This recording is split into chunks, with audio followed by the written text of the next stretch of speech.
Amis internautes, bonjour. Les Béninois sont au vote ce jour 12 avril 2026 pour élire le nouveau chef de l'État. Mais nous sommes au thème d'une semaine qui a été précédée par des événements très importants pour le monde chrétien. C'était la fête de la Pâque. Il y a une semaine, tous les chrétiens se sont mobilisés pour commémorer la mort et la résurrection de notre Seigneur Jésus-Christ. Et aujourd'hui, nous allons revenir sur la symbolique de la Pâque avec le pasteur Kenom qui est avec nous ici ce matin. Pasteur Kenom, bonjour. Bonjour, monsieur le journaliste. Comment allez-vous? Nous nous portons bien dans la grâce divine. Amen. Et voilà, le décor est planté. La Pâque, on vient de... D'abord, comment est-ce que vous avez célébré la Pâque à votre niveau? Très bien, par la grâce de Dieu. Si vous dites très bien, ça suppose qu'il y a eu beaucoup de choses, aussi bien sur le plan spirituel que sur le plan matériel. C'est tout à fait normal parce que chaque jour qui passe est un jour miracle pour les chrétiens. Il n'y a pas de jour particulier en tant que tel pour parler parce que quelqu'un qui marche dans la puissance de Dieu, il marche toujours dans la victoire. Eh bien voilà, Christ a eu la victoire sur la mort.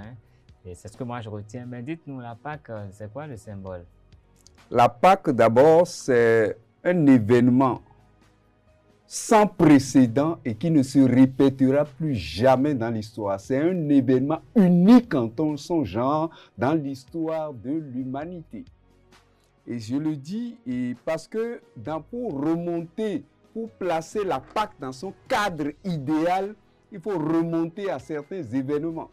Dans un premier temps, après le péché d'Adam et Ève dans le jardin d'Éden, nous avons appris comment Dieu a tué un agneau pour pouvoir les protéger avec la peau donc, de l'agneau. Donc ça, c'est un premier agneau. Je parle du mot agneau, premier agneau. Je reviens maintenant à la délivrance du peuple d'Israël de la terre égyptienne de l'esclavage, où Jésus a instauré l'immolation de l'agneau pour pouvoir assurer leur sortie donc de l'esclavage. Et un troisième agneau, quand Jean a dit « Voici l'agneau de Dieu qui ôte le péché du monde », ça voudra dire que les autres étaient des symboles, des silhouettes du vrai agneau que Jésus était. Et quand Jésus est venu faire son sacrifice, il a consacré maintenant donc toute la puissance de la divinité a été restituée aux chrétiens.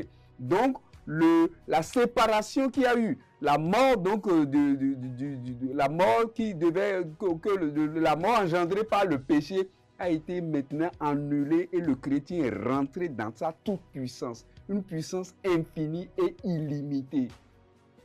Donc, depuis que le Christ a été immolé, les chrétiens ont une puissance illimitée. Depuis plus de 2000 ans que ça a été restitué. Donc, depuis ce temps-là, ils étaient dans cette puissance illimitée. Si ça arrive à se l'approprier et à vivre cela au quotidien. Oui, mais dans votre développement tout de suite, vous avez évoqué 3 agneaux, le premier et le deuxième. Mais pour le deuxième, je me rappelle qu'il fallait non seulement immoler l'agneau, mais qu'il fallait asperger les domiciles des chrétiens du sang de cet agneau pour qu'ils ne soient pas frappés. Est-ce qu'il y a un parallèle avec Ce qui est certain, les premiers cas d'agneaux qui ont été immolés étaient des symboliques, étaient des silhouettes de la réalité. Et quand la réalité est présente, tous les autres sont ignorés. Donc tout ce qui prouve que Jésus-Christ a déjà fait le sacrifice et nous portons aujourd'hui le sang de Jésus en nous directement. Nous sommes en quelque sorte Jésus, donc il n'y a plus à passer sur quoi que ce soit. D'accord? Donc c'est Jésus, c'est Jésus. Et pourquoi célébrer la Pâque alors? C'est un événement historique. D'accord? Et Jésus lui-même avait dit, Dieu avait dit dans le temps que le peuple juif de célébrer chaque année cet événement. Et chaque fois qu'on va leur demander, ils vont nous raconter l'histoire en montrant qu'ils étaient en esclavage pendant plus de 400 ans et Dieu les a délivrés. Voilà ce qui s'est passé. Donc c'est Dieu même qui a instauré cela pour qu'ils rappellent ça chaque année. Et aujourd'hui, si les chrétiens revivent le même événement et se rappellent, ce n'est pas mauvais en tant que tel. Alors comment vivre la Pâque pour en jouir de tous les bénéfices? Comme je l'ai dit dès le départ, nous avons vu qu'il y a une perte de puissance. Il y a une mort totale après le péché. Et à partir de ce moment, la séparation avec Dieu était une séparation automatique. Il n'y avait pas de communion. Et la situation est demeurée ainsi jusqu'à ce que Jésus revienne maintenant restaurer la communion et restituer tout le pouvoir que Adam et Ève avaient perdu dans le jardin d'Éden. Ça a été restitué pleinement aux chrétiens. Et donc, on comprend que le chrétien reprend sa puissance de départ à partir de la Pâque. Alors, comment le célébrer? Alors, si c'est un truc, c'est mémoriel d'abord, et puis c'est le souvenir de quelque chose. Qu'est-ce qu'il est important pour un chrétien de faire à la Pâque? Pour nous, tous les jours sont des jours de Pâques. Ah, ok. Tous les jours sont un jour de Pâques. À partir du moment, comme tu as parlé du président de la République, à partir du moment où il est investi de ses pouvoirs de président de la République, il commence à exercer ce pouvoir jusqu'à la fin de son mandat. Pour nous chrétiens, c'est notre mort qui constitue la fin de notre mandat. Donc nous commençons à exercer depuis que Jésus est mort sur la croix, il a restitué cela. Ce pouvoir-là, nous détenons ce pouvoir et nous continuons de l'exercer au quotidien. Il n'y a pas un jour spécifique ou des événements spécifiques, non. La Pâque, c'est tous les jours. Nous sommes dans cette communion, nous avons cette puissance et nous écrasons l'ennemi, le diable, les forces des ténèbres là. Nous avons le dessus et nous vivons toujours dans cette victoire-là. Oui, c'est bon pour les chrétiens qui comprennent bien, qui savent vivre de la Pâque. Mais qu'est-ce qu'un chrétien peut faire pour que cette grande joie et cette grande puissance-là puisse ne pas être limitée seulement à nous et que ça soit propagé? Parce que le Christ a dit, allez et puis propager la bonne nouvelle. Comment est-ce que... Je reconnais que c'est quelque chose qui n'est pas aussi facile que ça. Parce que Jésus, de son vivant, disait, le Fils de l'homme sera à Jérusalem, les méchants vont se servir de lui, on va le tuer et le troisième jour, il ressuscitera. D'accord? Oui. Dès qu'il disait cela, personne ne croyait à ce qu'il disait. La preuve, après sa mort, les femmes sont allées au tombeau avec des parfums pour embaumer la tombe. Elles ont remarqué que le tombeau, le corps n'était pas là. Elles étaient surprises, tout tristes. Et la Bible nous a dit que deux hommes de blanc vêtus sont apparus devant elles. Pourquoi cherchez-vous le vivant parmi les morts? Ne vous disait-il pas de son vivant qu'il allait mourir et ressusciter 3 jours après? Et c'est comme ça que la nouvelle de ces femmes-là qui ont été au tombeau, c'est ça qui a été vulgarisé dans tout Jérusalem et dans le monde entier. Et c'est là que les disciples ont entendu pour la première fois que Jésus est ressuscité à cause des femmes qui ont été sur le haut tombeau. D'accord? Et quand cette nouvelle s'est répandue, qui avait cru? C'était de la folie, c'était absurde. Personne ne voulait croire. Commençant par Thomas, les 11, les 120, les 72 et autres, personne ne croyait. Tout le monde, et tu connais la conversation qu'il y a eu sur le chemin d'Emmaüs, où 2 disciples du Seigneur Jésus-Christ se rendaient à Emmaüs. On dit que c'est à 2 heures de marche de Jérusalem. Ils étaient menés une discussion chaude pour dire, qu'est-ce que c'est? Jésus s'est mis de côté et a dit, mais qu'est-ce qui se passe ici? Mais toi, tu es le seul à Jérusalem à ne pas savoir ce qui s'est passé dans ce pays, ce Jésus de Nazareth qui faisait tellement de miracles, qui a dit qu'il va mourir et va ressusciter le 3e jour. Jésus s'est fait comme un étranger et il a permis leur, il ne savait pas. Et après maintenant, Jésus a ouvert les choses, leurs yeux pour dire, ne vous disait-il pas? Et c'est là que leurs yeux ont été ouverts, ils ont commencé à courir, à ventiler. Nous l'avons vu réellement. Il est effectivement ressuscité. Tout cela pour dire que c'est un événement auquel personne ne pouvait croire parce qu'on n'avait jamais vu cela. Quelqu'un ressuscité, marcher et vous parler. Pour le cas de Thomas, tu le sais. Il dit jamais. Tant que je ne mets pas mes mains dans ces choses-là, je ne croirai pas. Et Jésus a fait la démonstration. Pendant qu'ils étaient ensemble, enfermés dans une chambre, il a fait son apparition. Il dit, Thomas, mets tes mains là et regarde. Maintenant, il dit, vraiment, il s'est incliné. Il dit, je crois. Heureux ceux qui ont vu et qui ont cru. Et ceux qui n'ont pas vu et qui ont cru. Et qui ont cru. Vous voyez? Donc, tout cela, c'est un événement qui est vraiment particulier en son genre.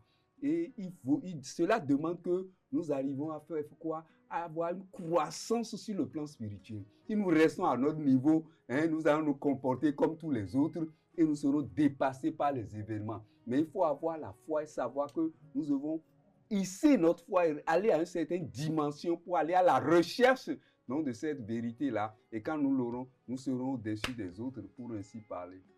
Oui, mais le souvenir de la résurrection de Christ, qui est la Pâque, doit être pour nous une occasion de croissance et aussi de propagation de l'Évangile. Et qu'est-ce qu'on peut inviter le chrétien à faire pour que cela puisse se concrétiser? Ça fait longtemps que le chrétien doit chercher une croissance. En foi faisant? Dans la foi, d'accord? Parce que ce n'est pas chaque jour que la Pâque arrive que nous devons nous savoir, parce que c'est un événement qui est connu. C'est comme quelqu'un qui est né. Il sait que toutes les années qui passent, même si lui ne compte pas ces années-là, il est en train de grandir d'un an. Est-ce que je me fais comprendre? Oui, s'il en est ainsi, oui, à partir du moment où on sait que Dieu a restitué à l'homme, aux croyants, aux chrétiens, toute la puissance de la divinité, une puissance infinie et illimitée, il doit chercher à s'approprier cette puissance. Et quand il s'approprie cette puissance, il devient victorieux sur les événements auxquels il est confronté jusqu'à aller de victoire en victoire et de gloire en gloire. Donc il ne faut pas attendre un événement de célébration et de choses là pour pouvoir se connecter. Non, il faut être toujours connecté et nous évoluons avec le Seigneur. Le Saint-Esprit travaille avec nous et nous évoluons tous les jours. Oui, ça c'est pour nous-mêmes et pour les autres, qu'est-ce qu'on peut faire? Oui, mais nous, la propagation de la bonne nouvelle se fait au quotidien. Quelle est l'église évangélique aujourd'hui qui ne prêche pas la bonne nouvelle? Les gens prennent cette opportunité de la Pâque pour intensifier les prédications. Beaucoup d'événements, beaucoup de choses se font pour toujours rappeler à ceux qui ne sont pas encore dans les rangs ce qu'ils doivent faire pour rejoindre les rangs avant qu'il ne soit trop tard. D'accord? Tout en permettant aux autres qui sont déjà dans les rangs de consolider leur position et de ramener beaucoup de brebis dans la bergerie. Ah, finalement, cette expression dans les rangs là devient sa célébrité, dépasse le monde politique et se rend partout. C'est être dans la bergerie de Dieu, du Seigneur, parce qu'il est le bon berger. Et quand vous n'êtes pas dans sa bergerie, donc vous êtes de l'autre côté. Ok, c'est bon, nous avons compris. Bon, maintenant, moi, je veux un conseil pour tous les chrétiens en cette occasion. Le conseil que je voulais pour tous les chrétiens en cette occasion, c'est que nous devons être des chrétiens, de vrais chrétiens. Quand je parle de vrais chrétiens, il y a des chrétiens qui appartiennent à plusieurs camps. D'accord? Plusieurs camps? Oui, ils appartiennent à plusieurs camps, ils partagent plusieurs doctrines, ils sont dans plusieurs choses. À la fois, d'accord? Le chrétien, la voie de la chrétienté, c'est une voie unique. Et quand vous êtes dessus, vous ne faites pas de mélange. D'accord? Et là, il ne faut pas avoir peur, il ne faut pas se voiler la face. Soit vous êtes de la chrétienté, soit vous êtes de la tradition. Il n'y a pas de demi-mesure. Si vous êtes de la tradition, vous faites le choix et vous restez là, vous suivez correctement cela comme cela se doit. Mais ça ne fait pas bon ménage avec la tradition, d'accord? Les réalités de Dieu, ce sont deux réalités tout à fait différentes. C'est un choix et il est unique en son genre. Il faut faire le choix au lieu de rester un bras ici, un bras de l'autre côté, un pied ici, un pied de l'autre côté. Ça ne marche pas. Eh bien, ça veut dire que la Pâque peut quand même constituer une occasion d'un nouvel engagement. Parce que si on est un chrétien peut-être assis sur deux chaises, est-ce qu'il ne serait pas bien? Si l'engagement est un bon engagement, c'est bon. Et si l'autre chose est délaissée, c'est bon. Mais si c'est un engagement où tu vas renouveler quelque chose et te retrouver toujours un pied de l'autre côté, un pied de l'autre côté, c'est comme Élie a dit, si vous adorez Dieu, adorez-le. Mais si c'est Baal, choisissez Baal. Et c'est ça qui a fait que ce jugement sur la montagne, nous savons, d'accord. Il dit, si vous êtes pour Baal, engagez-vous pour Baal. Mais si vous êtes pour Dieu, je veux savoir de quel côté vous êtes. Nous allons faire une épreuve. Et cette épreuve, c'est l'immolation. Nous allons voir qui des dieux de Baal ou de Dieu Tout-Puissant va accepter le sacrifice. Il a fait l'épreuve. Ce n'est pas quelque chose qui date de notre temps. Nous ne disons rien de nouveau. Et quand l'épreuve a été faite, Dieu a accepté le sacrifice. Ils se sont tous inclinés pour dire c'est Dieu qui est Dieu. Il dit non, c'est pas comme ça. Passé ici, il les a tous décapités. Donc c'est des faits réels. Et avec Dieu, nous ne devons pas nous amuser. Ce que Élie a fait dans le temps, c'est la même chose, c'est les mêmes réalités. D'accord? Soit c'est Baal, soit c'est Dieu. Ok, mais là, aujourd'hui, nous sommes le 12 avril et je l'ai annoncé à l'entame de cette émission, c'est un jour d'élection. Et quel conseil pour les chrétiens en ce jour? Oui, les chrétiens vont aller comme de bons citoyens, ils iront voter. D'accord? Nous allons continuer de prier parce qu'on priait pour les élections. On va continuer de prier pour les nouvelles autorités, tout et tout, pour que cela se passe dans de bonnes conditions. Tant qu'il y a des sacrificateurs, des chrétiens dans un environnement, ils doivent veiller à ce qu'il y ait la paix, qu'il y ait l'amour et que tout marche bien dans le pays. Sinon, ils ne peuvent pas montrer leur présence dans un environnement où il y a le désordre, où c'est les forces du mal qui font la loi. D'accord? Donc, nous allons toujours prier pour la paix dans le pays. Tout se passera bien, le nouveau gouvernement sera bien installé, les institutions vont fonctionner comme cela se doit et la paix sociale sera sauvegardée. Au fait, nous sommes au thème de cette émission, mais il me plaît de revenir un peu en arrière pour dire, nous avons appris tous que le pape a donné un message pour la Pâque et le pape a dit, il a invité les dirigeants du monde à faire le choix de la paix. Vous avez un commentaire? Jésus lui-même était paix, non? Hein? En réalité, nous ne faisons pas un choix nouveau, d'accord? Mais c'est seulement pour renforcer quelque chose.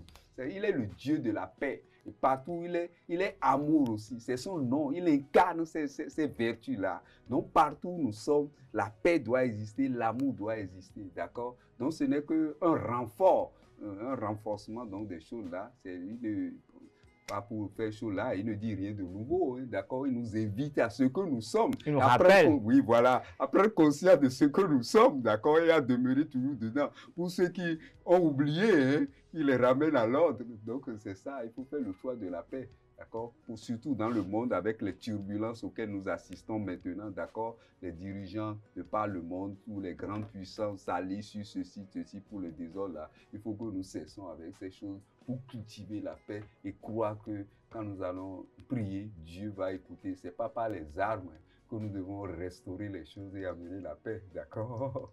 C'est beaucoup plus par le dialogue et par l'amour. Ok, Pasteur Kenom, je vais vous dire infiniment merci pour avoir répondu à notre invitation une fois encore. Je retiens que vous avez dit que la Pâque, c'est quand même un événement mémoriel qui nous rappelle l'essence de notre foi, qui nous rappelle ce qui nous donne le droit de nous réclamer chrétiens. Et à travers la Pâque doit être vécue tous les jours. Ce n'est pas seulement parce qu'il y a une date, mais la Pâque doit être vécue tous les jours par le chrétien. Nous devons savoir que nous sommes les héritiers du Christ, que le Christ a vaincu tout ce qui pouvait être par sa mort et sa résurrection, qui est connu de tous et qui est proclamé par tous. Et nous avons le devoir, nous aussi, de proclamer cet événement comme il a demandé à ces femmes qui étaient allées au tombeau de le faire. Et en tant que citoyens, nous devons remplir également nos devoirs. Nous devons aller aux urnes tout à l'heure pour voter, pour choisir le président de notre choix. Et nous avons le devoir de prier pour nos prochains dirigeants afin qu'ils puissent diriger le pays de façon à ce qu'il y ait développement et paix. Et nous devons tous travailler à ce qu'il y ait la paix dans le monde parce que nous sommes le Christ que nous adorons est paix. Et l'homme même doit savoir qu'il est un instrument de la paix.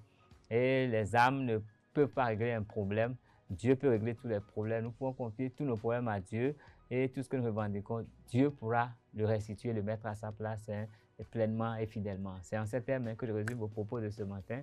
J'espère que j'ai été fidèle. Je n'ai pas... Vous avez été fidèle, c'est vrai. Merci infiniment. Je vais dire merci à toute l'équipe qui nous a permis d'enregistrer cette émission ce dimanche matin. Et je vais dire merci à tous les Béninois. Je vais les inviter à voter et à savoir que dans la cité, chacun à sa place, il faut faire son devoir. Voter et continuer à travailler pour le développement de tout ce pays. Prier pour les dirigeants et travailler pour la paix afin que nous puissions être là pour le retour de notre Seigneur, pour l'enlèvement dans la joie. Merci. Demeurez bénis. Que Dieu nous bénisse tous. À dimanche prochain.